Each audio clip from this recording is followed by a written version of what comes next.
ದ್ವಿತೀಯ ಪಿಯುಸಿಯ ಇಂದಿನ ಚರ್ಚೆಯ ವಿಷಯ ಭಾರತದ ಪಕ್ಷ ಪದ್ಧತಿಯ ಸ್ವರೂಪ.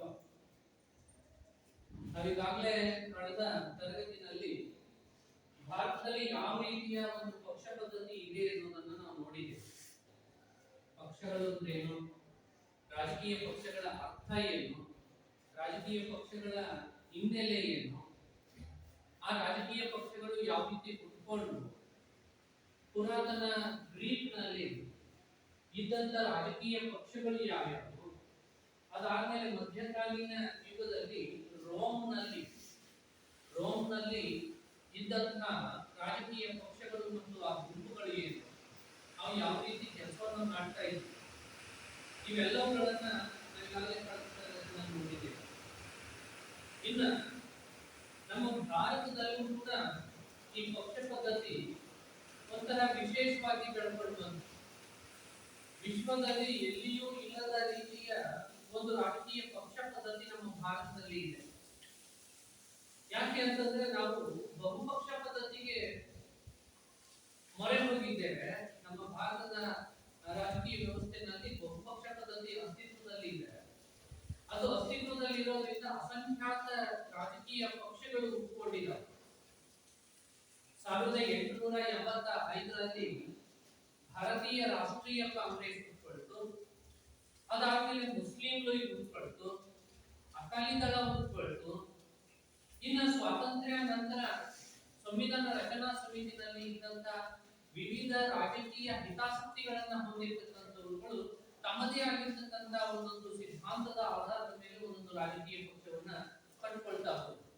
ಸಿಪಿಐ, ಸಿಪಿಎಂ, ಅದಾದ್ಮೇಲೆ ಜನಸಂಘ, ವಿಶ್ವ ಹಿಂದೂ ಪರಿಷತ್ತು, ಹೀಗೆ ಅನೇಕ ರಾಜಕೀಯ ಪಕ್ಷಗಳು ಹುಟ್ಕೊಳ್ತಾ ಹೋದ್ರು. ಅನೇಕ ರಾಜಕೀಯ ಪಕ್ಷಗಳು ಹುಟ್ಕೊಳ್ತಾ ಇರ್ತವೆ, ಮತ್ತೆ ವಿಲೀನ ಆಗ್ತಾ ಇರ್ತವೆ. ಒಂದು ಪಕ್ಷ ಮತ್ತೊಂದರ ಜೊತೆಗೆ ವಿಲೀನ ಆಗ್ತದೆ, ತನ್ನ ಅಸ್ತಿತ್ವವನ್ನು ಕಳ್ಕೊಳ್ತದೆ, ಮತ್ತೆ ಯಾವುದೋ ಒಂದು ರಾಜಕೀಯ ಪಕ್ಷ ಹುಟ್ಕೊಳ್ತದೆ, ಮತ್ತೆ ಅದು ಯಾರ ಜೊತೆಗೋ ವಿಲೀನ ಆಗ್ತದೆ. ಈ ರೀತಿ ಅಸಂಖ್ಯಾತ ರಾಜಕೀಯ ಪಕ್ಷಗಳು ನಮ್ಮ ಭಾರತದಲ್ಲಿ ಹುಟ್ಕೊಂಡು ಬಹುಪಕ್ಷ ಪದ್ಧತಿಯ ಅಸ್ತಿತ್ವವನ್ನು ನಾವಿಲ್ಲಿ ನೋಡ್ತಾ ಇದ್ದೀವಿ. ಹಾಗೆಯೇ ಒನ್ ಬೈ ಒನ್ ಯಾವ ರೀತಿ ಸ್ವರೂಪಗಳಿದಾವೆ ಅನ್ನೋದನ್ನು ನಾವು ನೋಡ್ತಾ ಹೋಗೋಣ. ಮೊದಲಿಗೆ ಸಂವಿಧಾನೇತರ ಬೆಳವಣಿಗೆ. ಸಂವಿಧಾನೇತರ ಬೆಳವಣಿಗೆ ಅಂತಂದ್ರೆ ನಮ್ಮ ಭಾರತದ ಸಂವಿಧಾನದ 19ನೇ ವಿಧಿ ರಾಜಕೀಯ ಸಂಘಟನೆಗಳನ್ನ ಕಟ್ಟಿಕೊಳ್ಳಲಿಕ್ಕೆ, ಸಂಘ ಸಂಸ್ಥೆಗಳನ್ನ ಕಟ್ಟಿಕೊಳ್ಳಲಿಕ್ಕೆ ಅವಕಾಶವನ್ನು ಮಾಡಿಕೊಟ್ಟಿದೆ. ಸಂಘ ಸಂಸ್ಥೆಗಳನ್ನ ರಚಿಸಿಕೊಳ್ಳತಕ್ಕಂತ ಒಂದು ಸ್ವಾತಂತ್ರ್ಯವನ್ನ ನಮಗೆ ಕೊಟ್ಟಿದೆ. ಆ ಸ್ವಾತಂತ್ರ್ಯದ ಅಡಿನಲ್ಲಿ ನಾವು ಈ ಸಂಘ ಸಂಸ್ಥೆಗಳನ್ನ ಕಟ್ಕೊಳ್ತೇವೆ ಅಷ್ಟೇ. ಭಾರತದ ಸಂವಿಧಾನ ವಿಶೇಷವಾಗಿ ರಾಜಕೀಯ ಪಕ್ಷಗಳಿಗೆ ಸಂಬಂಧಪಟ್ಟಂತೆ ಯಾವ ಹೇಳಿಕೆಯನ್ನು ಕೂಡ ಹೇಳ್ತಾ ಇಲ್ಲ, ಯಾವ ಪ್ರಸ್ತಾಪವೂ ಕೂಡ ಅದರಲ್ಲಿ ಇಲ್ಲ. ರಾಜಕೀಯ ಪಕ್ಷಗಳಿಗೆ ಸಂಬಂಧಪಟ್ಟಂತೆ ಕೇವಲ ಸಂಘಟನೆಗಳನ್ನ ಕಟ್ಕೊಳ್ಳಿಕ್ಕೆ ಅವಕಾಶವನ್ನು ಮಾಡಿಕೊಟ್ಟಿದೆ. ಆ ಕಾರಣಕ್ಕಾಗಿ ಈ ರಾಜಕೀಯ ಪಕ್ಷಗಳು ಒಂದು ಸಂಘಟನೆಯ ರೂಪದಲ್ಲಿ ನಿರ್ಮಾಣ ಆಗ್ತಾ ಇದ್ದಾವೆ, ರಚನೆ ಆಗ್ತಾ ಇದ್ದಾವೆ, ಮತ್ತು ಅವುಗಳಿಗೆ ಒಂದು ಸಂವಿಧಾನಿಕ ಚೌಕಟ್ಟು ಇಲ್ಲ. ಸಂವಿಧಾನ ರಾಜಕೀಯ ಪಕ್ಷಗಳ ಬಗ್ಗೆ ಯಾವ ಹೇಳಿಕೆಯನ್ನು ಎಲ್ಲಿಯೂ ಏನನ್ನೂ ಪ್ರಸ್ತಾಪ ಮಾಡಿಲ್ಲ. ಹಾಗಿರೋದ್ರಿಂದ ಸಂವಿಧಾನದಲ್ಲಿ ಹೇಳಲಾಗದ ವಿಷಯಗಳಿಗೂ ಕೂಡ ಸಂಬಂಧಪಟ್ಟಂತೆ ರಾಜಕೀಯ ಪಕ್ಷಗಳು ಹುಟ್ಟಿಕೊಂಡಿರೋದನ್ನು ನಾವಿಲ್ಲಿ ನೋಡ್ತೇವೆ.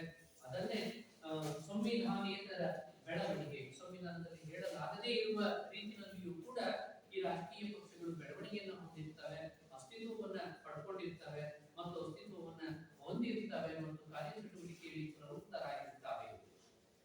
ಇನ್ನ ಬಹುಪಕ್ಷ ಪದ್ಧತಿಯ ಅಸ್ತಿತ್ವ. ಈಗಾಗಲೇ ನಾವು ಬಹುಪಕ್ಷ ಪದ್ಧತಿಯ ಬಗ್ಗೆ ಬಹಳಷ್ಟು ವಿಷಯಗಳನ್ನು ಮಾತಾಡ್ತಿದ್ದೇವೆ. ಅಸಂಖ್ಯಾತ ರಾಜಕೀಯ ಪಕ್ಷಗಳು. ಇಲ್ಲಿ ಏಕಪಕ್ಷ ಪದ್ಧತಿ, ದ್ವಿಪಕ್ಷ ಪದ್ಧತಿ, ಬಹುಪಕ್ಷ ಪದ್ಧತಿ ಅಂತ ಸಪರೇಟ್ ಆಗಿ ನಾವು ಅದನ್ನ ಕಳೆದ ನೋಡಿದ್ದೇವೆ. ಒಂದಿಡೀ ದೇಶದಲ್ಲಿ ಒಂದೇ ಒಂದು ರಾಜಕೀಯ ಪಕ್ಷವು ಆಡಳಿತವನ್ನ ಮತ್ತು ವಿರೋಧ ಪಕ್ಷದ ಎರಡೂ ಕೆಲಸಗಳನ್ನ ನಿಭಾಯಿಸ್ತಾ ಇದ್ರೆ ಅದನ್ನ ಏಕಪಕ್ಷ ಪದ್ಧತಿ ಅಂತ ಕರೀತೇವೆ. ಇನ್ನ ದ್ವಿಪಕ್ಷ ಪದ್ಧತಿ ಅಂದ್ರೆ ಒಂದಿಡೀ ದೇಶದಲ್ಲಿ ಎರಡೇ ಎರಡು ರಾಜಕೀಯ ಪಕ್ಷಗಳು ಅಸ್ತಿತ್ವದಲ್ಲಿದ್ದರೆ ಅದನ್ನ ದ್ವಿಪಕ್ಷ ಪದ್ಧತಿ ಅಂತ ಕರೀತೇವೆ. ಎರಡಕ್ಕಿಂತ ಹೆಚ್ಚು ರಾಜಕೀಯ ಪಕ್ಷಗಳು ಅಸ್ತಿತ್ವದಲ್ಲಿದ್ದರೆ ನಾವು ಅದನ್ನ ಏನಂತೇವೆ, ಬಹುಪಕ್ಷ ಪದ್ಧತಿ ಅಂತ ಕರೀತೇವೆ. ನಮ್ಮ ಭಾರತದಲ್ಲಿ ಬಹುಪಕ್ಷ ಪದ್ಧತಿಯ ಅಸ್ತಿತ್ವ ಇದೆ. ಆ ಬಹುಪಕ್ಷ ಪದ್ಧತಿಯ ಅಸ್ತಿತ್ವ ಇರೋದು ಯಾಕೆ ಅಂತಂದ್ರೆ ಸಂವಿಧಾನ ರಚನಾ ಸಮಿತಿನಲ್ಲಿ ಎಲ್ಲಾ ರೀತಿಯ ರಾಜಕೀಯ ಸಿದ್ಧಾಂತಗಳಿಗೆ ಸೇರಿರ್ತಕ್ಕಂಥವರು ಸಂವಿಧಾನ ರಚನಾ ಸಮಿತಿನಲ್ಲಿ ಅವರವರ ಸಿದ್ಧಾಂತದ ಪ್ರಕಾರ ನಮ್ಮ ಭಾರತ ದೇಶದ ಸಂವಿಧಾನ ನಿರ್ಮಾಣ ಆಗಬೇಕು ಅನ್ನೋದು ಅವರ ಇಚ್ಛೆ ಆಗಿದೆ.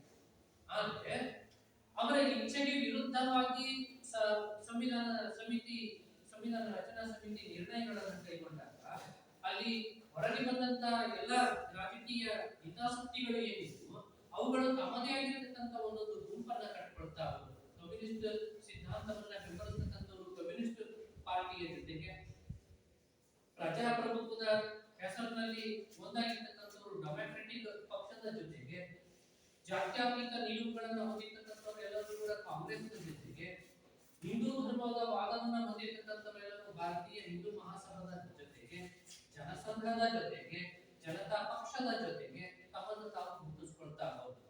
ಹಿಂಗೆ ಸೈದ್ಧಾಂತಿಕ ವೈವಿನ್ಯವೂ ಏರ್ಪಟ್ಟದ್ರಿಂದ ಏನಾಯ್ತು, ವಿಭಿನ್ನವಾಗಿರ್ತಕ್ಕಂಥ ಒಂದು ಪದ್ಧತಿ, ಬಹುಪಕ್ಷ ಪದ್ಧತಿ ನಮ್ಮ ಭಾರತದಲ್ಲಿ ಅಸ್ತಿತ್ವಕ್ಕೆ ಬಂತು. ಇನ್ನ ಈ ಪಕ್ಷಗಳಲ್ಲಿ ಒಡಕು ಮತ್ತು ವಿಲೀನ, ಒಂದು ರಾಜಕೀಯ ಪಕ್ಷ ಅನೇಕ ಭಿನ್ನಾಭಿಪ್ರಾಯಗಳನ್ನ ಹೊಂದಿರ್ತದೆ. ಒಂದು ರಾಜಕೀಯ ಪಕ್ಷದಲ್ಲಿ ಅನೇಕ ಭಿನ್ನಾಭಿಪ್ರಾಯಗಳು ಇರ್ತವೆ. ಒಂದು ಮನೆ ಅಂತಂದ ಮೇಲೆ ಒಂದು ಮನೆಯಲ್ಲಿ 2-3 ರೀತಿಯ ಒಂದು ವರ್ಗಕ್ಕೆ ಸೇರಿರ್ತಕ್ಕಂಥ ಜನ ಇರ್ತೀವಿ. ಎಲ್ಲರೂ ಒಂದೇ ತರ ಯೋಚನೆಯನ್ನು ಮಾಡೋದಿಲ್ಲ. ಹಾಗೇನೆ ಒಂದು ರಾಜಕೀಯ ಪಕ್ಷದಲ್ಲಿ ಕೂಡ ಒಡಕು ಮತ್ತು ವಿಲೀನ ಎರಡು ಕೂಡ ನಡೀತಾ ಇರ್ತದೆ. ಒಡಕು ಅಂತಂದ್ರೆ ಒಂದಿಷ್ಟು ಜನ ಸೇರಿಕೊಂಡು, ಗುಂಪಾಗಿ ಸೇರಿಕೊಂಡು ಆ ಪಕ್ಷವನ್ನ ತೊರೆದು ಹೊರಗೆ ಹೋಗೋದು, ಹೊರಗೆ ಹೋಗಿ ಸ್ವಂತಕ್ಕೆ ಒಂದು ಪೊಲಿಟಿಕಲ್ ಪಾರ್ಟಿಯನ್ನ ಕಟ್ಟೋದು, ಒಂದು ರಾಜಕೀಯ ಪಕ್ಷವನ್ನ ಕಟ್ಟೋದು, ಇಲ್ಲವೇ ಮತ್ತೆ ತಾವು ಅದೇ ರಾಜಕೀಯ ಪಕ್ಷಕ್ಕೆ ವಾಪಸ್ ಬರೋದು. ಇದನ್ನ ಒಡಕು ಮತ್ತು ವಿಲೀನ ಅಂತ ಹೇಳಿ ಕರೀತೀವಿ. ಬಹಳಷ್ಟು ಜನ ರಾಜಕೀಯ ನಾಯಕರುಗಳು ನಮ್ಮ ಭಾರತದಲ್ಲಿ ರಾಜಕಾರಣಿಗಳು ಏನ್ ಮಾಡಿದ್ದಾರೆ ಅಂತಂದ್ರೆ, ತಾವು ಇದ್ದ ರಾಜಕೀಯ ಪಕ್ಷವನ್ನ ತೊರೆದು ಹೋಗಿ ಬೇರೊಂದು ರಾಜಕೀಯ ಪಕ್ಷವನ್ನ ಕಟ್ಟಿದ್ದಾರೆ. ಇಲ್ಲಿ ಹೆಸರುಗಳನ್ನ ಹೇಳೋದು ಅಷ್ಟೊಂದು ಸೂಕ್ತ ಅಲ್ಲ. ಅದಕ್ಕೆ ಆ ರಾಜಕೀಯ ನಾಯಕರುಗಳು ಹೊಸದಾಗಿ ಒಂದು ರಾಜಕೀಯ ಪಕ್ಷವನ್ನ ಬಿಟ್ಟು ತಾವು ಹೊರಗೆ ಹೋಗಿ ಬೇರೊಂದು ರಾಜಕೀಯ ಪಕ್ಷವನ್ನ ಕಟ್ತಾರೆ. ಕಟ್ಟಿ ಆದ್ಮೇಲೆ ಸ್ವಲ್ಪ ದಿನಗಳಲ್ಲಿಯೇ ಅಲ್ಲಿ ಅವರು ತಮ್ಮ ಅಸ್ತಿತ್ವವನ್ನ ಉಳಿಸ್ಕೊಳ್ಳಕ್ಕಾಗಲ್ಲ, ತನ್ನ ಐಡೆಂಟಿಟಿಯನ್ನು ಉಳಿಸ್ಕೊಳ್ಳಿಕ್ಕೆ ಆಗಲ್ಲ, ತನ್ನನ್ನು ತಾನು ಉಳಿಸ್ಕೊಳ್ಳಿಕ್ಕೆ ಆಗಲ್ಲ ಅಂತಂದಾಗ ತಾನು ಏನ್ ಕಟ್ಟಿದನಲ್ಲ ಆ ರಾಜಕೀಯ ಪಕ್ಷವನ್ನ ಮತ್ತೆ ತನ್ನದೇ ಆದ ಮೂಲ ರಾಜಕೀಯ ಪಕ್ಷದ ಜೊತೆಗೆ ವಿಲೀನವನ್ನು ಕೂಡ ಮಾಡ್ತಾರೆ. ಬಹಳಷ್ಟು ಇಂಥ ಉದಾಹರಣೆಗಳು ನಮ್ಮ ಭಾರತದಲ್ಲಿ ಆಗಿದ್ದಾವೆ. ಇಂಥ ಒಡಕು ಮತ್ತು ವಿಲೀನಗಳು ಕೂಡ ನಮ್ಮ ಭಾರತದ ಪಕ್ಷ ಪದ್ಧತಿಯ ವ್ಯವಸ್ಥೆಯಲ್ಲಿ ನಡೀತಾ ಇರ್ತದೆ. ಇನ್ನು 4ನೆಯ ಪಾಯಿಂಟ್ ಇದೆ, ಏಕಪಕ್ಷ ಪ್ರಾಬಲ್ಯದ ಕ್ಷೀಣೆ. 1951-52ರಲ್ಲಿ ನಡೆದಂತಹ ನಮ್ಮ ಭಾರತದ ಪ್ರಥಮ ಸಾರ್ವತ್ರಿಕ ಚುನಾವಣೆ ಏನಿತ್ತು, ಆ ಪ್ರಥಮ ಸಾರ್ವತ್ರಿಕ ಚುನಾವಣೆ ನಡೆದಂತ ಸಂದರ್ಭದಲ್ಲಿ ಕಾಂಗ್ರೆಸ್ ಪಕ್ಷ ಅತ್ಯಂತ ಹೆಚ್ಚು ಸ್ಥಾನಗಳನ್ನ ಪಡೆದು ಜನಪ್ರಿಯ ರಾಜಕೀಯ ಪಕ್ಷವಾಗಿ ಹೊರಹೊಮ್ಮಿತು. ಇದು 70ನೆಯ ದಶಕದವರೆಗೂ ಕೂಡ ಮುಂದುವರಿಯಿತು. ಆದರೆ 70ನೆಯ ದಶಕದಲ್ಲಿ ಈ ಕಾಂಗ್ರೆಸ್ ಪಕ್ಷದಲ್ಲಿ ಇದ್ದಂತ ನಾಯಕರುಗಳು ತೆಗೆದುಕೊಂಡಂತ ತೀರ್ಮಾನಗಳು, ಅವರ ಒಂದು ಬಿಹೇವಿಯರ್, ವರ್ಚಸ್ಸು, ಅವರ ಒಂದು ನಡವಳಿಕೆ, ಇವೆಲ್ಲವುಗಳಿಂದ ಬೇಸತ್ತಂತ ಕೆಲವು ನಾಯಕರುಗಳು ಏನ್ ಮಾಡಿದ್ರು ಮತ್ತು ಜನರು ಕೂಡ ಏನ್ ಮಾಡಿದ್ರು, ಕಾಂಗ್ರೆಸ್ನ ಕಡೆಗೆ ಒಲವನ್ನ ಕಡಿಮೆ ಮಾಡ್ಕೊಳ್ತಾ ಬಂದ್ರು.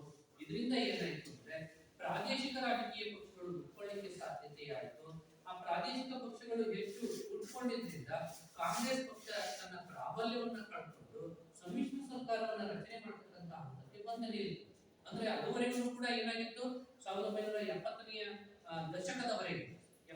ದಶಕದವರೆಗೆ ಕಾಂಗ್ರೆಸ್ ಪಕ್ಷ ಸಿಂಗಲ್ ಪೊಲಿಟಿಕಲ್ ಪಾರ್ಟಿಯಾಗಿ, ಸ್ಟ್ರಾಂಗೆಸ್ಟ್ ಸಿಂಗಲ್ ಪೊಲಿಟಿಕಲ್ ಪಾರ್ಟಿಯಾಗಿ ಬಹಳಷ್ಟು ಪ್ರಬಲವಾಗಿರ್ತಕ್ಕಂಥ ರಾಜಕೀಯ ಪಕ್ಷವಾಗಿ ಹೊರಹೊಮ್ಮಿತ್ತು. ತಾನು ಹಾಗೆಯೇ ತನ್ನ ಬಿಹೇವಿಯರ್ ಅನ್ನ, ತನ್ನ ನಡವಳಿಕೆಗಳನ್ನ ಇಟ್ಕೊಂಡಿತ್ತು. ಆದ್ರೆ ನಂತರದ ಚುನಾವಣೆಗಳಲ್ಲಿ 70ನೇ ದಶಕದಲ್ಲಿ ತನ್ನ ಪ್ರಾಬಲ್ಯವನ್ನ ಕ್ಷಣಕ್ಕೂ ಕೂಡ ಒಂದೊಂದು ಚುನಾವಣೆಯಲ್ಲೂ ಕೂಡ ತಾನು ಕಳ್ಕೊಳ್ತಾ ಬಂತು, ತನ್ನ ಹಿಡಿತವನ್ನ ಸಡಿಲಗೊಳಿಸಿಕೊಳ್ತಾ ಬಂತು. ಇದರಿಂದ ಏನಾಯಿತು ಅಂತಂದ್ರೆ ರಾಜಕೀಯ ಪಕ್ಷಗಳು ಇತರೆ ರಾಜಕೀಯ ಪಕ್ಷಗಳು ಹುಟ್ಟಿಕೊಳ್ಳುವುದಕ್ಕೂ ಜನಪ್ರಿಯವಾಗುವುದಕ್ಕೂ ಸಾಧ್ಯತೆ ಹೆಚ್ಚಾಗ್ತಾ ಹೋಯಿತು. ಇನ್ನ ಭಿನ್ನಮತೀಯತೆ ಪ್ರಶ್ನೆ, ಇಲ್ಲೊಂದು ಪ್ರಶ್ನೆ ಕೂಡ ಭಿನ್ನಮತೀಯತೆ. ಪರೀಕ್ಷೆನಲ್ಲಿ 2 ಅಂಕಕ್ಕೆ ಅದರ ಪ್ರಶ್ನೆಯನ್ನಾಗಿ ಕೇಳ್ತಾ ಇರ್ತಾರೆ. ಪ್ರಶ್ನೆ ಭಿನ್ನಮತೀಯತೆ ಎಂದರೆ ಭಿನ್ನಮತೀಯತೆ ಎಂದರೆ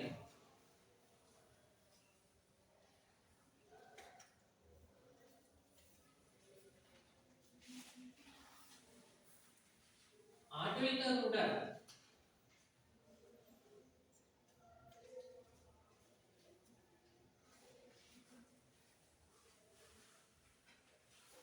ರಾಜಕೀಯ ಪಕ್ಷದವರೇ ಆದ ಸದಸ್ಯರು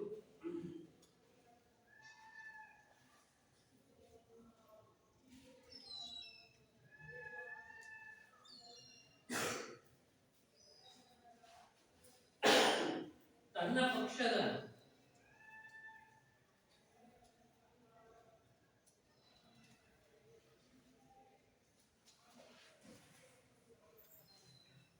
ನಾಯಕತ್ವವನ್ನ ವಹಿಸಿಕೊಂಡಿರುವವರ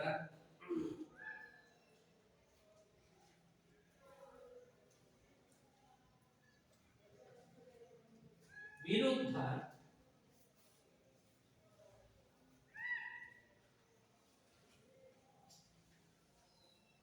ಪಿತೂರಿ ನಡೆಸುವುದು.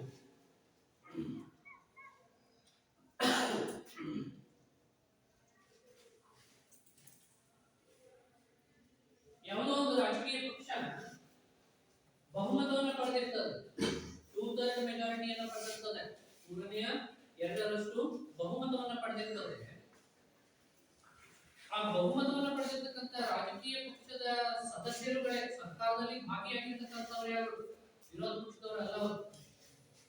ಸರ್ಕಾರವನ್ನ ಯಾವ ಪಕ್ಷ ನಡೆಸ್ತಾ ಇದೆಯೋ ಅದೇ ಪಕ್ಷದ ಸದಸ್ಯರಾಗಿರ್ತಕ್ಕಂಥವ್ರು ತನ್ನ ಪಕ್ಷದ ನಾಯಕರ ವಿರುದ್ಧ ಪಿತೂರಿಯನ್ನು ನಡೆಸ್ತಾ ಹೋಗ್ತಾರೆ. ಅವ್ರು ಮುಖ್ಯಮಂತ್ರಿಗಳಾಗಿರ್ತಕ್ಕಂಥ ವ್ಯಕ್ತಿ ಅವರಿಗೆ ಇಷ್ಟ ಇರೋದಿಲ್ಲ. ಈಗ ಯಾರೊಬ್ಬರು ಎ ಅಂತಕ್ಕಂಥವ್ರು ಏನಾಗಿದ್ದಾನೆ, ಮುಖ್ಯಮಂತ್ರಿಯ ಹುದ್ದೆಯಲ್ಲಿ ಕೂತ್ಕೊಂಡಿದ್ದಾನೆ ಅಂತ ಇಟ್ಕೊಳ್ಳಿ. ಈ ಮುಖ್ಯಮಂತ್ರಿಯನ್ನ ವೈಯಕ್ತಿಕವಾಗಿ ಒಪ್ಪುವವರು ಒಪ್ಪದವರು ಇಬ್ಬರು ಕೂಡ ಅದೇ ಪಕ್ಷದಲ್ಲಿ ಇರ್ತಾರೆ. ಒಂದೇ ರಾಜಕೀಯ ಪಕ್ಷದ ಒಳಗಿನ ಸದಸ್ಯರಲ್ಲಿ ವಿಭಿನ್ನತೆ ಇರ್ತಾರೆ. ಅವರು ಕೆಲವೊಂದಿಷ್ಟು ಜನ ಆತನನ್ನ ಒಪ್ಪಿಕೊಳ್ತಾರೆ, ಒಪ್ತಾರೆ, ಆತನನ್ನ ಫಾಲೋ ಮಾಡ್ತಾರೆ. ಇನ್ ಕೆಲವರು ಇವನೇ ಯಾಕೆ ಆಗ್ಬೇಕಿತ್ತು, ನಮ್ ಗ್ರೂಪ್ ನಲ್ಲಿ ಯಾರಾದ್ರೂ ಒಬ್ಬರು ಆಗ್ಬೇಕಿತ್ತು, ಅವ್ರು ಸೀನಿಯರ್ ಇದ್ದಾರೆ ಅವ್ರು ಆಗ್ಬೇಕಿತ್ತು, ಆ ನಾಯಕತ್ವದ ಜಾಗದಲ್ಲಿ ಕೂತ್ಕೊಂಡಿರ್ತಕ್ಕಂಥ ವ್ಯಕ್ತಿಯ ವಿರುದ್ಧ ಪಿತೂರಿಯನ್ನ ನಡೆಸುವ ಮತ್ತು ತಾನು ಯಾರನ್ನ ಇಷ್ಟಪಡ್ತಾ ಇದ್ದಾರೋ ಅವರನ್ನ ಆ ಕುರ್ಚಿಯ ಮೇಲೆ ಕೂರಿಸ್ತಕ್ಕಂಥ ಪಿತೂರಿಗಳಲ್ಲಿ ಯಾವಾಗಲೂ ಕೂಡ ತೊಡಗಿರ್ತಾರೆ. ಅದನ್ನ ಏನಂತೀವಿ? ಭಿನ್ನಮತೀಯತೆ ಅಂತ ಕರೀತೀವಿ. ಭಿನ್ನಮತ ಈಗೇನು ಒಟ್ಟಾಗಿ ನಡ್ಕೊಂಡು ಹೋಗ್ತಾ ಇದೆಯಲ್ಲ, ಅದಕ್ಕೆ ವಿಭಿನ್ನವಾಗಿ ಯೋಚನೆಯನ್ನ ಮಾಡ್ತಕ್ಕಂಥವ್ರು, ಅದನ್ನೇ ಭಿನ್ನಮತ ಅಂತ ಕರೀತೀವಿ. ಆ ಭಿನ್ನಮತದ ಒಂದು ಚಟುವಟಿಕೆಯು ಕೂಡ ನಮ್ಮ ಭಾರತದಲ್ಲಿ ಬಹಳಷ್ಟು ನಡೀತದೆ. ಕೆಲವೊಂದಿಷ್ಟು ಅಂತಾರಾಷ್ಟ್ರೀಯ ಸಂಘಟನೆಗಳು ಏನ್ ಸರ್ವೆಯನ್ನ ಮಾಡ್ತವೆ ನಮ್ಮ ಭಾರತದ ಪೊಲಿಟಿಕಲ್ ಸಿಸ್ಟಮ್ ಅನ್ನ, ಅವು ಹೇಳ್ತವೆ. ಒಂದು ಅಸೋಸಿಯೇಷನ್ ಒಂದ್ ಕಡೆ ಹೇಳ್ಕೊಳ್ತದೆ, ಒಂದ್ ಕಡೆ ಹೇಳ್ಕೊಳ್ತದೆ. ಏನಂತ ಹೇಳ್ಕೊಳ್ತದೆ ಅಂದ್ರೆ, ಈ ನಮ್ಮ ಭಾರತದ ರಾಜಕೀಯ ವ್ಯವಸ್ಥೆ ಹೆಂಗೆ ಅಂತಂದ್ರೆ, ಒಂದು ಬೀಕರ್ ನಲ್ಲಿ 543 ಏಡಿಗಳನ್ನ ಹಾಕಿದ್ದಾರೆ. 543 ಏಡಿಗಳು. ಏಡಿ ಅಂದ್ರೆ ಕಲ್ಲೇಡಿ, ಕೆಸರೇಡಿ ನೋಡಿದ್ದೀರಾ? ಏಡಿಗಳನ್ನು ನೋಡಿದ್ದೀರಿ? ಏಡಿಗಳನ್ನ ಹಾಕಿದ್ರೆ ಆ ಬೀಕರ್ ನಿಂದ ಒಂದೊಂದೇ ಹೊರಗೆ ಬರಕ್ ಶುರು ಆಗ್ತವೆ. ಅಲ್ಲಿ ಒಳಗಿರಕ್ ಆಗದೆ ಒಂದು ದೊಡ್ಡದೊಂದು ಕೊಳದಲ್ಲೋ ಅಥವಾ ಒಂದು ಡ್ರಮ್ ನಲ್ಲೋ ಹಾಕಿದ್ರೆ ಅವೆಲ್ಲವೂ ಒಂದೊಂದೇ ಹೊರಗೆ ಬರ್ತಾವೆ. ಆ ಒಂದೊಂದೇ ಹೊರಗೆ ಬರ್ತಿರ್ತಾವಲ್ಲ, ಆ ಹೊರಕ್ಕೆ ಬರ್ಲಿಕ್ಕೆ ಈಗಾಗಲೇ ಯಶಸ್ವಿ ಆಗ್ತಾ ಇರ್ತಕ್ಕಂಥ ಒಂದು ಏಡಿ ಈ ಕಂಠದ ಹತ್ರಕ್ಕೆ ಇನ್ನೇನ್ ಬರ್ತಾ ಇದೆ ಅಂದಾಗ ಇನ್ನೊಂದು ಯಾವ್ದೋ ಏಡಿ ಏನ್ ಮಾಡ್ತದೆ, ಅದನ್ನ ಹಿಡಿದು ಜಗ್ತಾರೆ. ಅದನ್ನ ಜಗ್ತದ ತಾನ್ ಮೇಲ್ಕತ್ತ ಹೋಗ್ತದೆ. ತಾನ್ ಮೇಲ್ಕತ್ತ ಹೋಗ್ತದಲ್ಲ, ಮತ್ ಇನ್ನೊಂದು ಯಾವ ಏಡಿ ಬಂದು ಅದನ್ನ ಜಗ್ಗಿ ಕೆಳಗ್ ಬರ್ತಾವ, ಮತ್ತೆ ಅವನ್ನ ಹೋಗ್ತಾವ. Indian political system follows like this. ಭಾರತದಲ್ಲಿ ರಾಜಕೀಯ ವ್ಯವಸ್ಥೆ ಹೇಗಿದೆ ಅಂತಂದ್ರೆ, ಒಬ್ಬರನ್ನೊಬ್ಬರು ತುಳಿಯುವ, ಒಬ್ಬರಿಗೆ ಒಬ್ಬರು ಕಾಂಪಿಟೇಷನ್ ಅನ್ನ ಕೊಡುವ, ಒಬ್ಬ ಯಾರೋ ಮೇಲೆ ಹೋಗ್ತಾ ಇದ್ದಾನೆ ಅಂತಂದ್ರೆ ಸಪೋರ್ಟ್ ಕೊಡಲ್ಲ, ಅವನನ್ನ ಕಾಲಿಡಿದು ಜಗ್ಗುವ, ಅದನ್ನ ಕೆಳಕ್ಕೆ ತಗುವ, ತಾನು ಮೇಲಕ್ಕೆ ಹೋಗಕ್ಕೆ ಪ್ರಯತ್ನ ಪಡುವ, ಅಕ್ರಮ ಮಾರ್ಗಗಳಲ್ಲಿ ಮೇಲಕ್ಕೆ ಹೋಗುವ, ಅದರಲ್ಲೂ ಕೂಡ ಅಕ್ರಮ ಅಕ್ರಮ ಮಾರ್ಗಗಳು, ಕಾನೂನು ಬಾಹಿರ ಮಾರ್ಗಗಳನ್ನು ಕೂಡ ತಾನು ಮೇಲಕ್ಕೆ ಹೋಗಬೇಕು ಅನ್ನುವ ಒಂದು ಹುಮ್ಮಸ್ಸನ್ನ ಅಂತ ಒಂದು ಆಸೆಯನ್ನ ಇಟ್ಟುಕೊಂಡು ಇಲ್ಲಿ ರಾಜಕೀಯ ನಾಯಕರು ಪ್ರಯತ್ನ ಪಡ್ತಾ ಇರ್ತಾರೆ. ಅಂತಹ ಒಂದು ಪ್ರಯತ್ನದಲ್ಲಿ ಈ ಭಿನ್ನಮತೀಯತೆ ಅನ್ನೋದು ಕೂಡ ಒಂದು. ಇನ್ನು ನೆಕ್ಸ್ಟ್ ನಿಮಗೆ 6ನೇ ಪಾಯಿಂಟ್ ಇರ್ತಕ್ಕಂಥದ್ದು ಇಲ್ಲಿ ಪಕ್ಷಾಂತರ ಪಿಡುಗು ಅಂತ ಇದೆ. ಇದೊಂದು ಪ್ರಶ್ನೆನೂ ಕೂಡ ಪಕ್ಷಾಂತರ ಎಂದರೆ ಪಕ್ಷಾಂತರ ಎಂದರೆ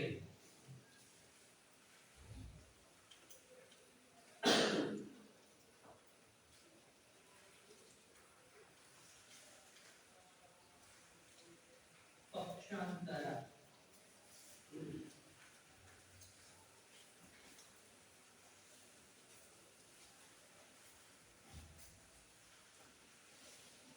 ಶಾಸನ ಸಭೆಯ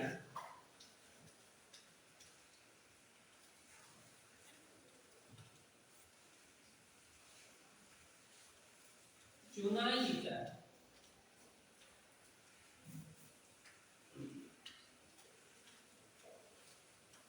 ಸದಸ್ಯನು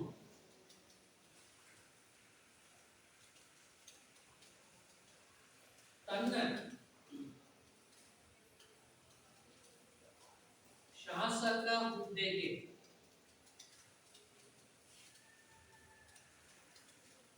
ರಾಜೀನಾಮೆ ನೀಡದೆ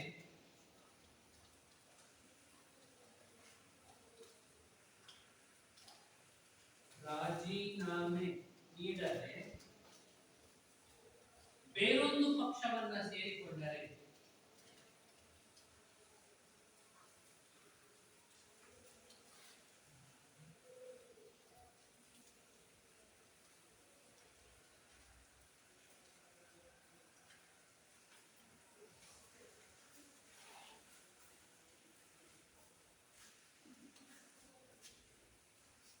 ಬೇರೊಂದು ಪಕ್ಷವನ್ನ ಸೇರಿಕೊಂಡರೆ ಪಕ್ಷಾಂತರವೆನ್ನುತ್ತಾರೆ.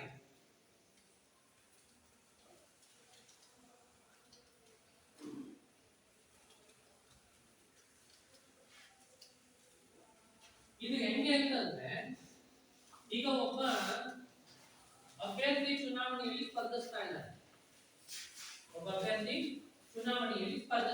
ಲೋಕಸಭಾ ಚುನಾವಣೆನೋ ವಿಧಾನಸಭಾ ಚುನಾವಣೆನೋ ಯಾವುದೋ ಒಂದು ಚುನಾವಣೆ. ಅವನು ಒಂದು ರಾಜಕೀಯ ಪಕ್ಷದಿಂದ ಅಧಿಕೃತವಾಗಿ ಟಿಕೆಟ್ ಅನ್ನ ಪಡೆದಿರುವ ವ್ಯಕ್ತಿ. ಯಾವುದೋ ಒಂದು ರಾಜಕೀಯ ಪಕ್ಷದಿಂದ ಅವನು ಏನ್ ಮಾಡ್ತಾನೆ, ಇಲ್ಲಿ ಎ ಮತ್ತೆ ಬಿ ಅನ್ನೋ ಎರಡು ರಾಜಕೀಯ ಪಕ್ಷಗಳು ಇದ್ದಾವೆ ಅಂತ ಇಟ್ಕೊಳ್ಳೋಣ. ಎ ಮತ್ತು ಬಿ ಅಂತಕ್ಕಂಥ ಎರಡು ರಾಜಕೀಯ ಪಕ್ಷಗಳು ಇದ್ದಾವೆ. ಒಬ್ಬ ವ್ಯಕ್ತಿ ಇದ್ದಾನೆ, ಒಬ್ಬ ಸ್ಪರ್ಧಿ ಇದ್ದಾನೆ, ಒಬ್ಬ ಕ್ಯಾಂಡಿಡೇಟ್ ಇದ್ದಾನೆ. ಅವನಿಗೆ ಎ ಎನ್ನುವ ಒಂದು ಪೊಲಿಟಿಕಲ್ ಪಾರ್ಟಿ ಏನ್ ಮಾಡಿದೆ, ಟಿಕೆಟ್ ಕೊಟ್ಟಿದೆ. ತನ್ನ ಪಕ್ಷದ ಅಡಿನಲ್ಲಿ ಟಿಕೆಟ್ ಕೊಟ್ಟಿದೆ.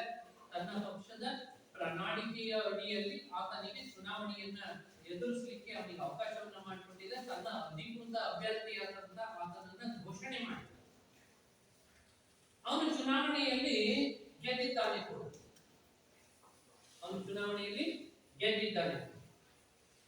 ಹಿಂಗೆ ಗೆದ್ದಿರುವ ಶಾಸಕನು, ಇವಾಗ ಬರ್ಕೊಂಡ್ರೆ ನನಗೆ ಶಾಸನಸಭೆಯ ಚುನಾಯಿತ ಸದಸ್ಯರು ಒಂದು ಪಕ್ಷದಿಂದ ಟಿಕೆಟ್ ಅನ್ನು ಪಡೆದು ಗೆದ್ದಿರ್ತಕ್ಕಂಥ ಒಬ್ಬ ಶಾಸಕನು ತನ್ನ ಶಾಸಕ ಹುದ್ದೆಗೆ ರಾಜೀನಾಮೆಯನ್ನ ನೀಡದೆ ಬೇರೊಂದು ರಾಜಕೀಯ ಪಕ್ಷವನ್ನ ಸೇರ್ಕೊಂಡ್ರೆ, ಅವನಿಗೆ ಬಿ ಅನ್ನುವ ರಾಜಕೀಯ ಪಕ್ಷವನ್ನ ಸೇರ್ಕೊಂಡ್ರೆ ಅದನ್ನ ಅಪರಾಧವೆಂದು ಪರಿಗಣಿಸಲಾಗ್ತದೆ. 1985ನೇ ಇಸ್ವಿನಲ್ಲಿ ಇಂಥದ್ದೊಂದು ಕಾನೂನನ್ನ ಪಾಸ್ ಮಾಡಲಾಯಿತು.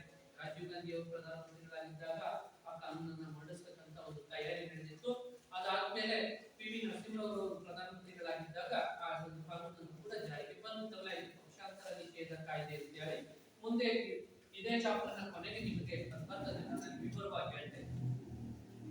ಈ ಅವನು ಚುನಾಯಿತ ಪ್ರತಿನಿಧಿಯಾಗಿದ್ದು ತನ್ನ ಶಾಸಕ ಹುದ್ದೆಗೆ ರಾಜೀನಾಮೆಯನ್ನ ನೀಡದೆ, ಅಂದ್ರೆ ತನ್ನ ಶಾಸನ ಸಭೆಯ ಒಂದು ಸದಸ್ಯತ್ವ ಏನಿದೆಯಲ್ಲ, MLA ಅಥವಾ MP ಆಗಿದ ನಂತರ ಅದಕ್ಕೆ ರಾಜೀನಾಮೆಯನ್ನ ನೀಡದೆ ತನ್ನ ಪಕ್ಷವನ್ನ ತೊರೆದು ಬೇರೊಂದು ಪಕ್ಷವನ್ನ ಸೇರಿಕೊಂಡರೆ ಅದು ಅಪರಾಧ ಅಂತ ಪರಿಗಣಿಸಲ್ಪಡುತ್ತೆ.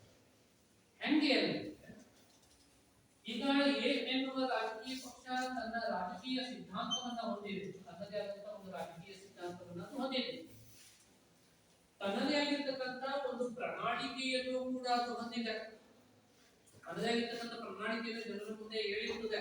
ನಾವು ಈ ಬಾರಿ ಚುನಾವಣೆಯಲ್ಲಿ ಗೆದ್ದು ಬಂದ್ರೆ ನಮಗೆ ಇಂತಿಂತ ಸೌಲಭ್ಯಗಳನ್ನ ಕೊಡ್ತೇವೆ, ಇಂತಿಂತ ಸೇವೆಗಳನ್ನ ಕೊಡ್ತೇವೆ, ಇಂತಿಂತ ಉಚಿತಗಳನ್ನ ಕೊಡ್ತೇವೆ, ಅಥವಾ ಇನ್ನೇನು ರೈತರಿಗೆ ಉಪಯೋಗವಾಗುವಂತದ್ದು ಕೊಡ್ತೇವೆ, ಬಿಸ್ನೆಸ್ ನವರಿಗೆ ಅನುಕೂಲ ಆಗುವಂತದ್ದು ಮಾಡಿಕೊಡ್ತೇವೆ, ಓದುವ ಮಕ್ಕಳಿಗಿಂತ ಅನುಕೂಲಗಳನ್ನ ಮಾಡಿಕೊಡ್ತೇವೆ, ಗ್ರಾಜುಯೇಟ್ ಆಗಿರ್ತಕ್ಕಂಥವರಿಗೆ, ನಿರುದ್ಯೋಗಿ ಯುವಕರಿಗೆ ಉದ್ಯೋಗ ವ್ಯವಸ್ಥೆಯನ್ನ ಮಾಡಿಕೊಡ್ತೇವೆ, ಏನೇನೋ ಹೇಳ್ಕೊಂಡಿರ್ತಾವ.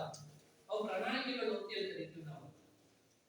ಆ ಪ್ರಣಾಳಿಕೆಗಳನ್ನ ಬಿಂಬಿಸಿ ಆತ ಗೆದ್ದಿರ್ತಾನೆ ಅಂದ್ರೆ ಜನ ಆತನನ್ನ ಆ ರಾಜಕೀಯ ಪಕ್ಷದೊಂದಿಗೆ, ಆ ರಾಜಕೀಯ ಪಕ್ಷದ ಪ್ರಣಾಳಿಕೆಯೊಂದಿಗೆ, ಆ ರಾಜಕೀಯ ಪಕ್ಷದ ಸಿದ್ಧಾಂತದೊಂದಿಗೆ ಗುರುತಿಸಿ ಆ ರಾಜಕೀಯ ಪಕ್ಷದ ಪರವಾಗಿ ನಿಂತಿದ್ದಾನೆ ಅಂತ ಅವನನ್ನ ತಿಳಿಸಿರ್ತಾರೆ.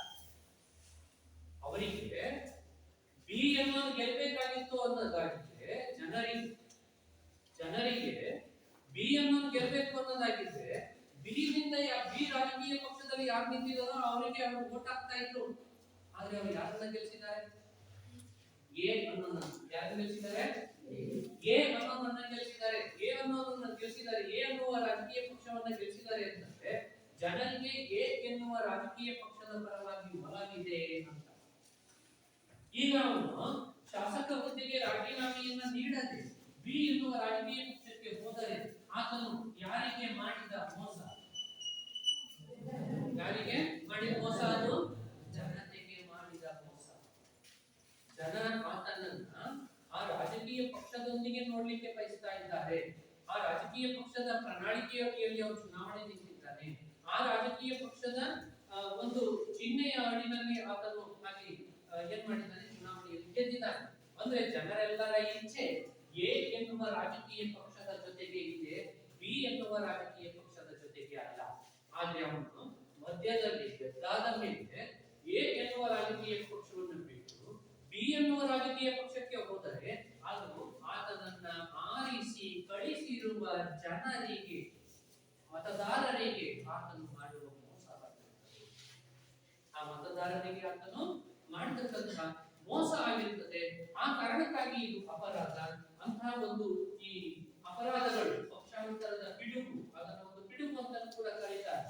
ಅಂತ ಪಕ್ಷಾಂತರದ ಒಂದು ದೃಷ್ಟಾಂತಗಳು ಕೂಡ ನಮ್ಮ ಭಾರತದಲ್ಲಿ ಬಹಳಷ್ಟು ನಡೆದವು. 1970ರ ದಶಕದಲ್ಲಿ 80ರ ದಶಕದಲ್ಲಿ ಬಹಳಷ್ಟು ಇಂಥ ಪಕ್ಷಾಂತರದ ಸಮಸ್ಯೆಗಳು ತಲೆದೋರಿದ್ವು. ಅನೇಕ ಸರ್ಕಾರಗಳು ಕೂಡ ಬಿದ್ದು ಹೋದವು. ಹೊಸ ಸರ್ಕಾರಗಳು ಕೂಡ ರಚನೆಯಾಗ್ತವೆ. ಈ ಪಂಜಾಬ್, ಉತ್ತರ ಪ್ರದೇಶ ಇಲ್ಲೆಲ್ಲ ಪಕ್ಷಾಂತರದ ಒಂದು ಪಿಡುಗಿನಿಂದಾಗಿ ಸರ್ಕಾರಗಳು ತನ್ನ ಅಸ್ತಿತ್ವವನ್ನೇ ಕಳ್ಕೊಬೇಕಾಯಿತು. ಅಂತ ಸಂದರ್ಭದಲ್ಲಿ ಇದನ್ನ ಗುರುತಿಸಿದ ಕಾಂಗ್ರೆಸ್ ಪಕ್ಷ, ರಾಜೀವ್ ಗಾಂಧಿಯವರ ನೇತೃತ್ವದ ಕಾಂಗ್ರೆಸ್ ಪಕ್ಷ ಇದನ್ನ ಒಂದು ಪಿಡುಗು ಅಥವಾ ಇದನ್ನೊಂದು ಅಪರಾಧವನ್ನು ಪರಿಗಣಿಸಿ ಅದಕ್ಕಾಗಿಯೇ ಒಂದು ವಿಶೇಷವಾಗಿರ್ತಕ್ಕಂಥ ಕಾನೂನನ್ನ ರೂಪಿಸತಕ್ಕಂಥ ಕೆಲಸವನ್ನ ಮಾಡಿತು. ಅದೇ ಪಕ್ಷಾಂತರ ನಿಷೇಧ ಕಾಯ್ದೆಯಾಗಿತ್ತು. ಇಂಥ ಪಕ್ಷಾಂತರದ ಚಟುವಟಿಕೆಗಳನ್ನು ಕೂಡ ನಮ್ಮ ಭಾರತದ ರಾಜಕೀಯ ಪಕ್ಷಗಳು ಹೊಂದಿರ್ತವೆ. ಅದಕ್ಕಾಗಿ ಅದು ಕೂಡ ಒಂದು ರಾಜಕೀಯ ಭಾರತದ ಪಕ್ಷ ಪದ್ಧತಿಯ ಒಂದು ಸ್ವರೂಪ. ಇನ್ನ ನಾಯಕತ್ವದ ವರ್ಚಸ್ಸು. ನಮ್ಮ ಭಾರತದಲ್ಲಿ ಈ ನಾಯಕತ್ವವನ್ನ ಫಾಲೋ ಮಾಡತಕ್ಕಂಥವ್ರು, ಫಾಲೋ ಮಾಡೋದು ಅಂದ್ರೆ ಹಿಂಬಾಲಕರು, ನಾಯಕತ್ವವನ್ನ ಬಹಳಷ್ಟು ಜನ ಹಿಂಬಾಲಿಸುತ್ತಾರೆ. ಆ ನಾಯಕನಲ್ಲಿ ಅತೀವವಾದ ನಂಬಿಕೆಯನ್ನ ಇಟ್ಟು ಬಿಡ್ತಾರೆ. ನಮ್ಮ ಭಾರತದ ಹಿಂದಿನ ಪ್ರಧಾನಮಂತ್ರಿಗಳಾಗಿದ್ದಂತ ಪಂಡಿತ್ ಜವಾಹರ್ಲಾಲ್ ನೆಹರು, ಆ ಪಂಡಿತ್ ಜವಾಹರ್ಲಾಲ್ ನೆಹರು ಅವರು ಏನ್ ಹೇಳ್ತಾರೋ ಅದೆಲ್ಲದಕ್ಕೂ ಕೂಡ ಹೂ ಅಂತ ಹೇಳಿ ಒಂದು ಇಡೀ ಕಾಂಗ್ರೆಸ್ ಪಕ್ಷ ಅವರನ್ನೇ ಅವಲಂಬಿಸಿದೆ. ಆ ರಾಜಕೀಯ ಪಕ್ಷದ ಚರ್ಚಾ ವಿಷಯಗಳು ಏನೇ ಆಗಿದ್ರು ಕೂಡ ಆ ರಾಜಕೀಯ ಪಕ್ಷದ ಒಬ್ಬ ನಾಯಕರು ಏನನ್ನ ಹೇಳುತ್ತಾನೆಯೋ ಅದನ್ನ ಎಲ್ಲರೂ ಕೂಡ ಏನ್ ಮಾಡ್ತಾ ಇದ್ರು? ಅನುಸರಿಸ್ತಾ ಇದ್ರು, ಅದನ್ನ ಹಿಂಬಾಲಿಸ್ತಾ ಇದ್ರು. ಇದು ಇಂದಿರಾ ಗಾಂಧಿಯವರ ಕಾಲದಲ್ಲೂ ಕೂಡ ನಡೆಯಿತು. ಇಂದಿರಾ ಗಾಂಧಿಯವರ ಪ್ರಧಾನಮಂತ್ರಿಗಳಾದಂತಹ ಸಂದರ್ಭದಲ್ಲೂ ಕೂಡ ಕಾಂಗ್ರೆಸ್ ಪಕ್ಷದ ಚರ್ಚೆಗೆ ಅನೇಕ ವಿಷಯಗಳು ಬಂದರೂ ಕೂಡ ಆ ನಾಯಕರು ಏನು ಹೇಳುತ್ತಾರೆಯೋ ಅದನ್ನ ಎಲ್ಲರೂ ಕೂಡ ಒಪ್ಪಿ ನಡೀತಕ್ಕಂತಹ ಒಂದು ಪದ್ಧತಿ, ಅದನ್ನೇ ನಾಯಕತ್ವದ ವರ್ಚಸ್ಸು ಅಂತ ಹೇಳ್ತಾರೆ.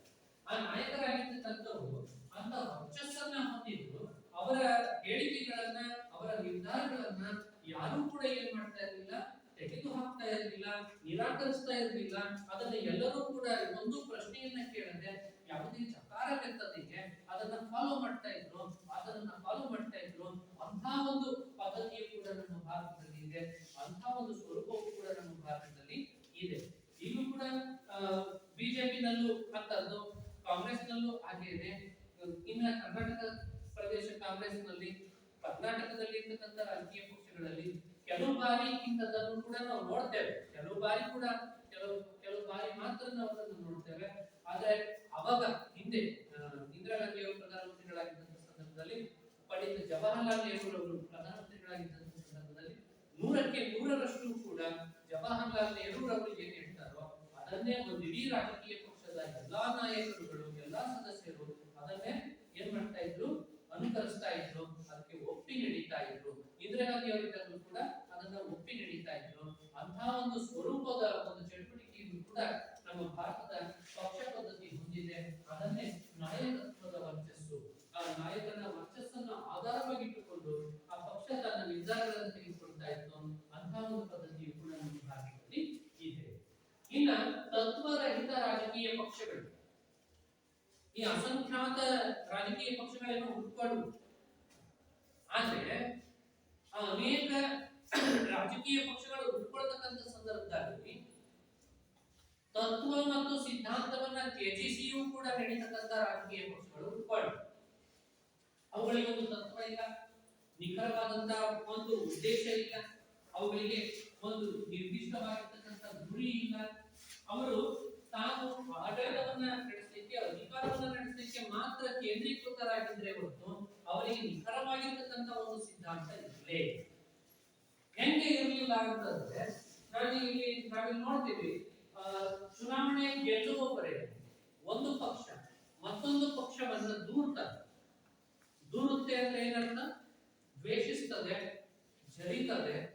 ಆ ರಾಜಕೀಯ ಪಕ್ಷ ಅಂತದ್ದು ಇಂಥದ್ದು ಅಂತರವರು ಇಂಥರವರು ಜನಗಳ ಮುಂದೆ ಆ ರಾಜಕೀಯ ಪಕ್ಷದ ಬಗ್ಗೆ ಅಪಪ್ರಚಾರವನ್ನ ಮಾಡ್ತಾರೆ. ಇಬ್ರು ಜಿದ್ದಾಜಿದ್ದಿನ ವೈರಿಗಳೇನೋ ಅನ್ನೋ ರೀತಿಯಲ್ಲಿ ನಡ್ಕೊಳ್ತಾರೆ. ಗೆದ್ದಾದ ಮೇಲೆ ಅವಕಾಶ ಬಂದ್ರೆ ಅವರಿಬ್ರು ಸೇರ್ಕೊಂಡು ಸರ್ಕಾರವನ್ನು ರಚನೆ ಏನ್ ಮಾಡ್ತಾರೆ? ಸರ್ಕಾರವನ್ನು ರಚನೆ ಮಾಡಿಬಿಡ್ತಾರೆ. ಅಲ್ಲಿಗೆ ಇವರನ್ನ ನಂಬಿ ಹೊಡೆದಾಡಿದ ಜನಗಳ ಗತಿ ಏನು? ಇದನ್ನ ಅಪವಿತ್ರ ಮೈತ್ರಿ ಅಂತ ಹೇಳ್ತಾರೆ.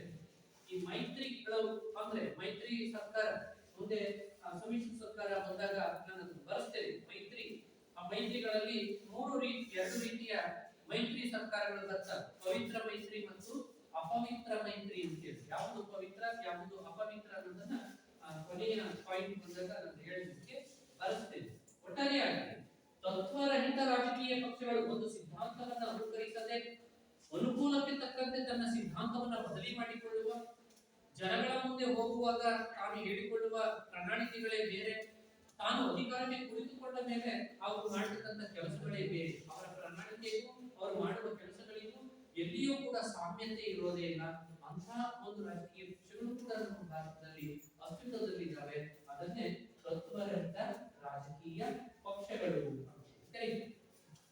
ಇನ್ನು ಈ ಪ್ರಾದೇಶಿಕ ಪಕ್ಷಗಳ ಪ್ರಾಬಲ್ಯ, ಪ್ರಾದೇಶಿಕ ರಾಜಕೀಯ ಪಕ್ಷಗಳು, ಈ ರಾಷ್ಟ್ರೀಯ ರಾಜಕೀಯ ಪಕ್ಷಗಳು ಕೇವಲ ರಾಷ್ಟ್ರೀಯ ವಿಷಯಗಳಿಗೆ, ರಾಷ್ಟ್ರೀಯ ಮಹತ್ವವನ್ನು ಪಡೆದಿರತಕ್ಕಂಥ ವಿಷಯಗಳಿಗೆ ಸಂಬಂಧಪಟ್ಟಂತೆ ಗಮನವನ್ನು ಹರಿಸ್ತಾ ನಿಂತ್ಕೊಂಡು, ಅವಾಗ ಈ ಪ್ರಾದೇಶಿಕವಾಗಿ ಆಗ್ತಕ್ಕಂಥ ಸಮಸ್ಯೆಗಳೇನಿತ್ತು ಆ ಸಮಸ್ಯೆಗಳನ್ನೆಲ್ಲ ಈ ರಾಷ್ಟ್ರೀಯ ರಾಜಕೀಯ ಪಕ್ಷಗಳು ಏನ್ ಮಾಡ್ತಾ ಬಂದ್ರು? ನಿರ್ಲಕ್ಷಿಸ್ತಾ ಬಂದ್ರು, ಅವುಗಳನ್ನು ನೆಗ್ಲೆಕ್ಟ್ ಮಾಡ್ತಾ ಬಂದ್ರು.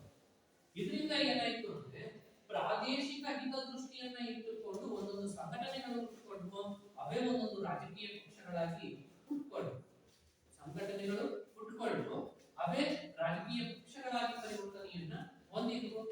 ಯಾಕೆ ಅಂತಂದ್ರೆ ನಮಗಿಲ್ಲಿ ಉತ್ತಮವಾದಂತ ಉದಾಹರಣೆ ಇದೆ. ತೆಲುಗುದೇಶಂ ಅನ್ನೋದು ಎನ್ ಟಿ ರಾಮರಾವ್ ಅವರು ರಚನೆ ಮಾಡಿದಂತ ಒಂದು ಸಂಘಟನೆಯಾಗಿದೆ. ಆದ್ರೆ ಆ ಸಂಘಟನೆ ತಾನು ರಚನೆಯಾದ 6 ತಿಂಗಳೊಳಗಾಗಿ ಸರ್ಕಾರವನ್ನ ಆಂಧ್ರ ಪ್ರದೇಶದಲ್ಲಿ ರಚನೆ ಮಾಡಿತು. ಅದೊಂದು ಪೊಲಿಟಿಕಲ್ ಪಾರ್ಟಿ ಆಗಿರಲಿಲ್ಲ, ಅದೊಂದು ಸಂಘಟನೆಯಾಗಿತ್ತು ಅಷ್ಟೇ. ಆ ಸಂಘಟನೆಯು ರಾಜಕೀಯ ಪಕ್ಷವಾಗಿ ಪರಿವರ್ತನೆಯನ್ನು ಹೊಂದಿತು. ಪಂಜಾಬ್ನಲ್ಲಿ ಅಕಾಲಿ ದಳ ಅಂತಕ್ಕಂಥ ಒಂದು ಸಂಘಟನೆ ಸಿಖ್ ಗುರುದ್ವಾರಗಳನ್ನ ಸುಸ್ಥಿತಿಯಲ್ಲಿಡುವ ಮತ್ತು ಕಾಪಾಡಲಿಕ್ಕಾಗಿ ಹುಟ್ಟಿಕೊಂಡಂತ ಒಂದು ಸಂಘಟನೆ ಅದು. ಯಾವ್ದದು? ಅಕಾಲಿ ದಳ. ಯಾವುದು? ಅಕಾಲಿ ದಳ. ಅಕಾಲಿ ದಳ ಅಂತಕ್ಕಂಥ ಒಂದು ಸಂಘಟನೆ ಎಲ್ಲಿ? ಪಂಜಾಬ್ನಲ್ಲಿ. ಅಕಾಲಿ ದಳ ಅಂತಕ್ಕಂಥ ಒಂದು ಸಂಘಟನೆ ಪಂಜಾಬ್ನಲ್ಲಿ ಇತ್ತು. ಅದರ ಕೆಲಸ ಏನು ಅಂತಂದ್ರೆ, ಅದರ ಕೆಲಸ ಸರ್ಕಾರ ರಚನೆ ಮಾಡೋದು, ಚುನಾವಣೆಯಲ್ಲಿ ಸ್ಪರ್ಧಿಸೋದು ಆಗಿರ್ಲಿಲ್ಲ.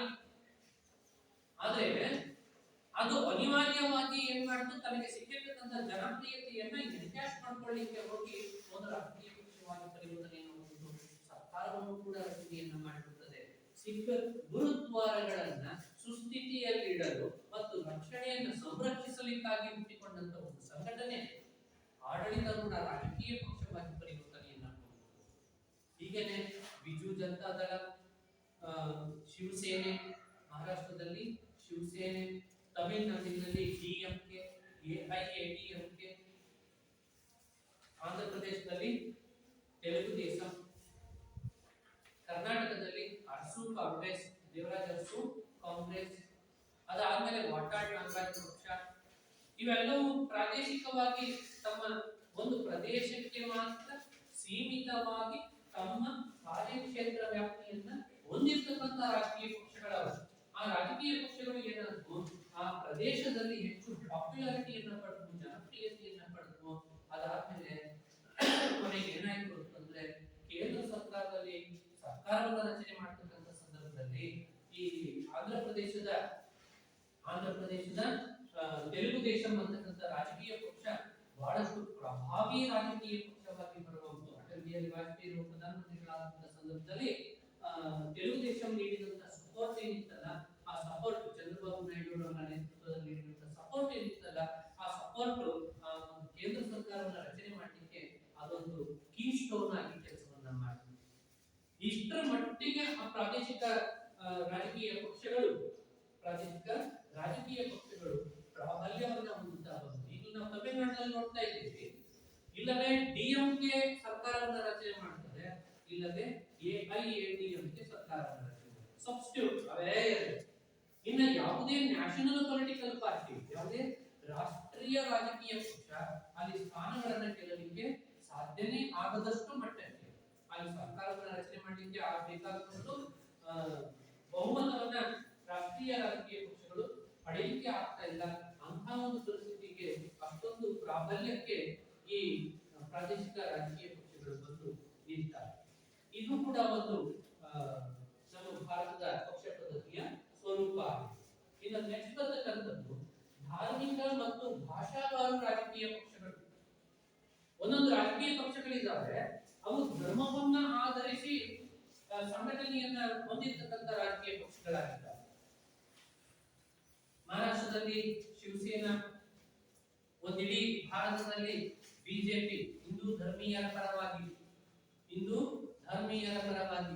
ತೆಲುಗು ಮಾತನಾಡುವವರ ಪರವಾಗಿ ತೆಲುಗು ದೇಶಂ, ತೆಲುಗು ಮಾತನಾಡತಕ್ಕಂಥವರ ಪರವಾಗಿ ತೆಲುಗು ದೇಶಂ, ಅಸ್ಸಾಂ ಗೋಣ ಪರಿಷತ್, ಅಸ್ಸಾಂನಲ್ಲಿ ಅಸ್ಸಾಮಿ ಮಾತನಾಡತಕ್ಕಂಥವರ ಹಿತದೃಷ್ಟಿಯನ್ನ ರಾಷ್ಟ್ರೀಯ ಮಟ್ಟದಲ್ಲಿ ಕಾಪಾಡಿಕೊಳ್ಳಲಿಕ್ಕಾಗಿ ಬಂದಂತ ಅಸ್ಸಾಂ ಗೋಣ ಪರಿಷತ್, ಬಿಜು ಜನತಾ ದಳ, ಇವೆಲ್ಲವುಗಳು ಕೂಡ ಏನು ಭಾಷಾವಾರು, ಧರ್ಮವಾರು, ಜಾತಿವಾರು ರಾಜಕೀಯ ಪಕ್ಷಗಳು ಭಾರತದಲ್ಲಿ ಇಟ್ಕೊಳ್ಳಿಕ್ಕೆ ಶುರುವಾದ.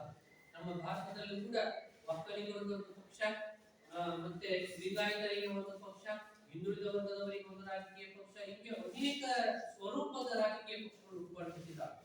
ಕಾಂಗ್ರೆಸ್ ಜಾತ್ಯತೀತ ನಿಲುವುಗಳನ್ನು ಹೊಂದಿದ್ರೆ, ಬಿಜೆಪಿ ಹಿಂದೂ ಧರ್ಮೀಯರ ಪರವಾಗಿ ನಿಂತಕ್ಕಂಥ ಒಂದು ನಿಲುವುಗಳನ್ನು ಹೊಂದಿದೆ. ಇನ್ನೊಂದು ಜಾತಿಯನ್ನ ಆಧಾರವಾಗಿಟ್ಟುಕೊಂಡು ನಿಲ್ತಕ್ಕಂಥ ರಾಜಕೀಯ ಪಕ್ಷಗಳು ಇದ್ದಾವೆ, ಧರ್ಮವನ್ನ ಆಧಾರಿತ ರಾಜಕೀಯ ಪಕ್ಷಗಳಿದ್ದಾವೆ. ಅದಾದ್ಮೇಲೆ ಭಾಷೆಯನ್ನ ಆಧಾರವಾಗಿ ಇಟ್ಕೊಂಡು ಕನ್ನಡ ವಾಟಾಳ್ ಪಕ್ಷ ಅಂತಕ್ಕಂಥ ಒಂದು ಪಕ್ಷ ಕೂಡ ಕರ್ನಾಟಕದಲ್ಲಿದೆ.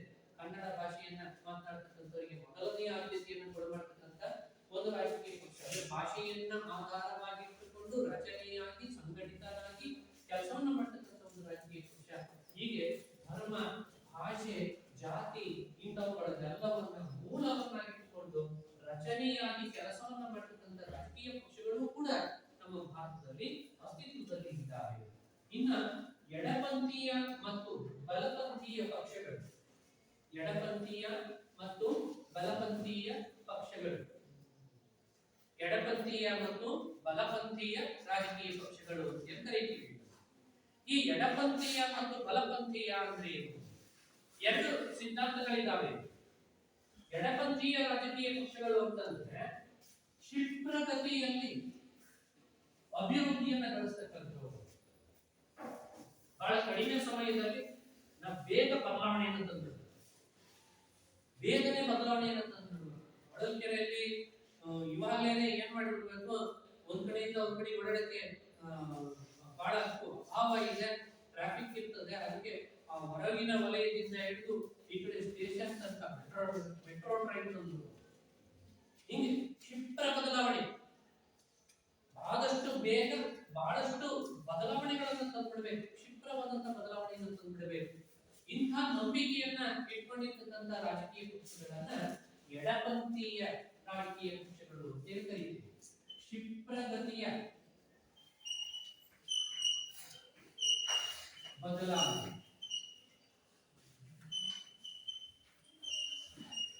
ಯಾವುದಿದು? ಎಡಪಂಥಿ. ಇನ್ನ ಬಲಪಂಥೀಯ ಇದೆ. ಈ ಬಲಪಂಥೀಯರು ಏನ್ ಮಾಡ್ತಾರೆ ಅಂತಂದ್ರೆ ಮಂದಗತಿಯಲ್ಲಿ ಅಭಿವೃದ್ಧಿಯನ್ನ ಸಾಧಿಸುವ ಇಚ್ಛೆಯನ್ನ ಹೊಂದಿರ್ತಕ್ಕಂಥವ್ರು, ಗುರಿಯನ್ನ ಹೊಂದಿರ್ತಕ್ಕಂಥವ್ರು ಅಂತ ರಾಜಕೀಯ ಪಕ್ಷಗಳು ಬಲಪಂಥೀಯ ರಾಜಕೀಯ ಪಕ್ಷಗಳಾಗಿರ್ತವೆ. ಈಗ ಪ್ರಶ್ನೆ, ಎಡಪಂಥೀಯ ರಾಜಕೀಯ ಪಕ್ಷಗಳೆಂದರೆ ಎಡಪಂಥೀಯ ರಾಜಕೀಯ ಪಕ್ಷಗಳು ಅಂತಂದ್ರೆ ಎಡಪಂಥೀಯ ರಾಜಕೀಯ ಪಕ್ಷಗಳೆಂದರೇನು?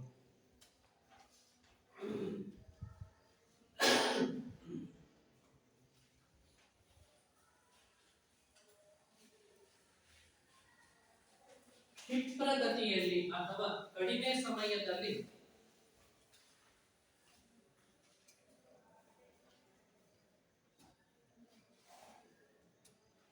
ಅವಸರವಾಗಿ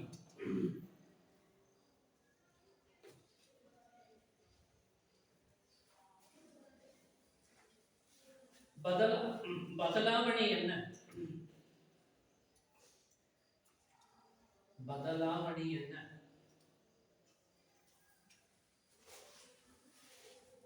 ಸಾಧಿಸಲು ಬಯಸುವ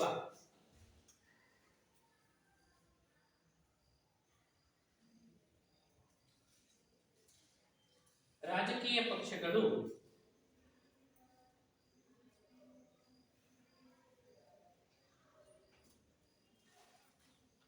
ಎಡಪಂಥೀಯ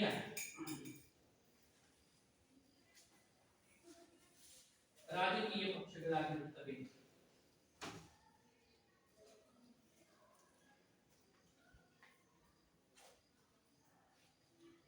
ನೆಕ್ಸ್ಟ್ ಕ್ವಶನ್,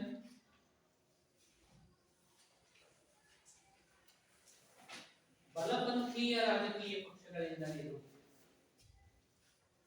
ಬಲಪಂಥೀಯ ರಾಜಕೀಯ ಪಕ್ಷಗಳೆಂದರೇನು?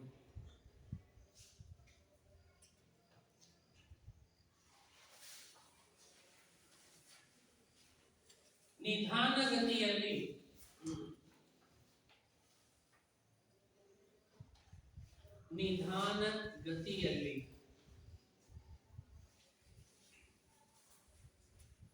ಬದಲಾವಣೆ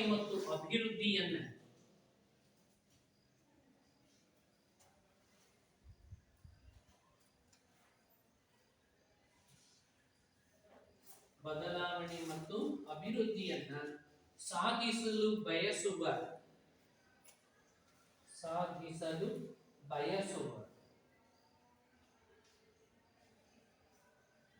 ಪಕ್ಷಗಳು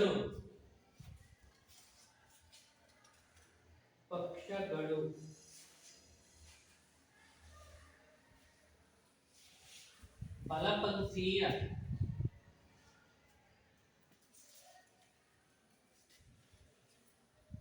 ರಾಜಕೀಯ ಪಕ್ಷಗಳಾಗಿರುತ್ತವೆ.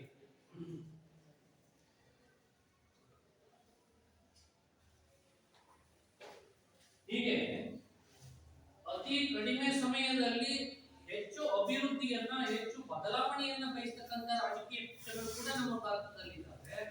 ಇನ್ನ ನಿಧಾನಗತಿಯಲ್ಲಿ ಅಭಿವೃದ್ಧಿಯನ್ನ ಸಾಧಿಸಲಿಕ್ಕೆ ಬಯಸ್ತಕ್ಕಂಥ, ನಿಧಾನಗತಿಯಲ್ಲಿ ಕೆಲಸವನ್ನ ಮಾಡಿ ಸಮಾಧಾನವಾಗಿ ಅಭಿವೃದ್ಧಿಯನ್ನ ಮಂದಗತಿಯಲ್ಲಿ ಬಯಸ್ತಕ್ಕಂಥ, ಮಂದಗತಿಯಲ್ಲಿ ಬದಲಾವಣೆಯನ್ನ ಮಾಡಲಿಕ್ಕೆ ಮತ್ತು ಅಭಿವೃದ್ಧಿಯನ್ನ ಮಾಡಲಿಕ್ಕೆ ಬಯಸ್ತಕ್ಕಂಥ ರಾಜಕೀಯ ಪಕ್ಷಗಳು ಅವು ಬಲಪಂಥೀಯ ರಾಜಕೀಯ ಪಕ್ಷಗಳಾಗಿ ಕೆಲಸವನ್ನ ಮಾಡ್ತವೆ.